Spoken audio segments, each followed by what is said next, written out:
Naquele tempo, Jesus contou esta parábola para alguns que confiavam na sua própria justiça e desprezavam os outros. 2 homens subiram ao templo para rezar. Um era fariseu, o outro cobrador de impostos. O fariseu de pé rezava assim em seu íntimo: ó Deus, eu te agradeço, porque não sou como os outros homens, ladrões, desonestos, adúlteros, nem como esse cobrador de impostos. Eu jejuo 2 vezes por semana e dou o dízimo de toda a minha renda. O cobrador de impostos, porém, ficou à distância e nem se atrevia a levantar os olhos para o céu, mas batia no peito, dizendo: meu Deus, tem piedade de mim, que sou pecador. Eu vos digo, este último voltou para casa justificado, o outro não. Pois quem se eleva será humilhado, e quem se humilha será elevado. Palavra da salvação. Glória a vós, Senhor. Podemos nos sentar só um momentinho, queridos irmãos e irmãs. Há poucos dias eu ouvi um pastor que contou essa história, que no céu nós teremos 3 surpresas. A primeira surpresa é encontrar lá pessoas que nós não imaginávamos que estariam lá. Pessoas que nós achávamos que eram pecadores, pessoas que nós achávamos que eram mais, que não valiam nada, lá estarão no céu, para nossa surpresa. A segunda surpresa é que as pessoas que nós esperávamos que estivessem lá, pessoas que nós imaginávamos serem boas, justas, corretas, religiosas, não estarão lá. E a terceira surpresa que nós vamos ter quando chegarmos no céu é que nós estaremos lá.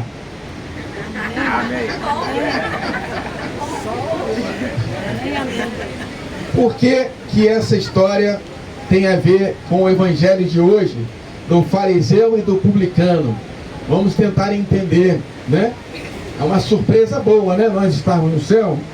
É isso aí, a gente espera isso, né? Mas a primeira leitura nos fala que Deus é um juiz justo. O conceito de justiça divina é diferente do conceito de justiça humano, né? A justiça, para nós, ela é cega. Até tem nas cortes aquela imagem da justiça com uma venda, porque ela cega, não faz acepção de pessoas. Mas será que é isso mesmo que acontece nos nossos tribunais? As pessoas que têm condições financeiras, elas dão entrada, elas vão no julgamento, entram com apelação e o recurso do recurso, e depois do recurso, mais um recurso de apelação, embargos infringentes, declaratórios, e aí vai. Mas a justiça é cega, né? Mas não é isso que nós vemos muitas vezes nas nossas cortes e nos nossos tribunais. Nós tivemos recentemente um juiz do Supremo Tribunal Federal declarando que cometeu injustiças recentemente num julgamento relacionado a uma data que aconteceu em janeiro, na qual deu penas elevadas a pessoas que talvez não merecessem tê-las recebido. Mas a palavra de Deus nos fala que Deus não faz acepção de pessoas e que Deus é justo. E que Deus não se importa se a gente se apresenta com Ele com dinheiro, com posses. Diante de Deus não vai ter apelação, recurso. A realidade é aquilo que ela é. Porque Deus vê o nosso coração. Deus sabe, como diz aquele salmo: Senhor, eu sei que Tu me sondas. Se me assento ou me levanto, conheces os meus pensamentos. Deus é amor, Deus é misericórdia, mas Deus também é justo. E Ele dá realmente a cada um o que é seu. É o que nós chamamos de justiça divina.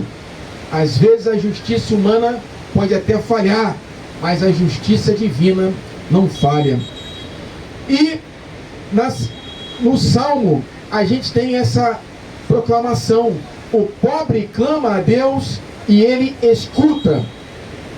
Nós somos convidados no Evangelho de hoje a nos apresentarmos diante de Deus, não com as nossas boas obras, não com a nossa perfeição, ou com aquilo que nós achamos que sejam méritos diante de Deus, mas nos apresentarmos como pobre, de mãos vazias, para que Deus possa nos dar tudo aquilo que Ele quer nos dar.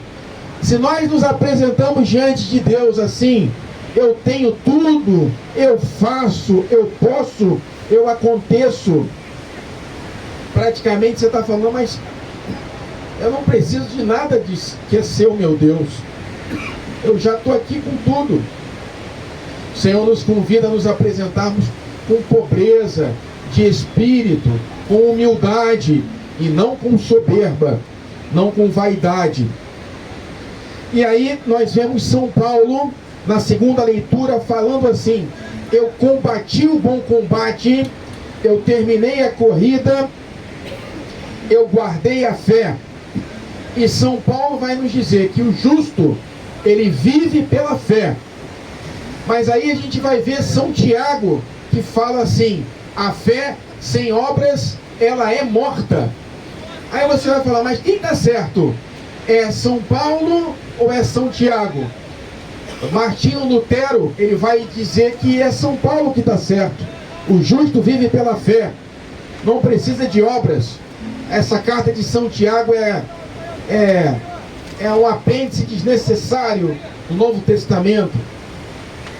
Mas não é isso que a Igreja Católica ensina.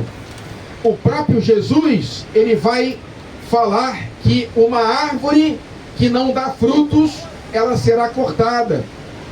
O próprio Jesus, ele nos fala que eu estive nu, me vestistes, com fome me destes de comer, com sede me destes de beber, estava preso, me visitastes, enfermo e cuidastes de mim. Nos mais pequeninos, Jesus está falando que as nossas obras, elas são boas e são meritórias diante de Deus, mas aquilo que nos justifica realmente diante de Deus é a nossa fé e não as nossas obras, porque as nossas obras, elas mostram que a nossa fé é viva. Não são os frutos que fazem com que uma árvore esteja viva, mas os frutos demonstram que a árvore está viva. Portanto, aquilo que nos salva diante de Deus não são as nossas obras, mas a nossa fé. As obras mostram que a nossa fé está viva.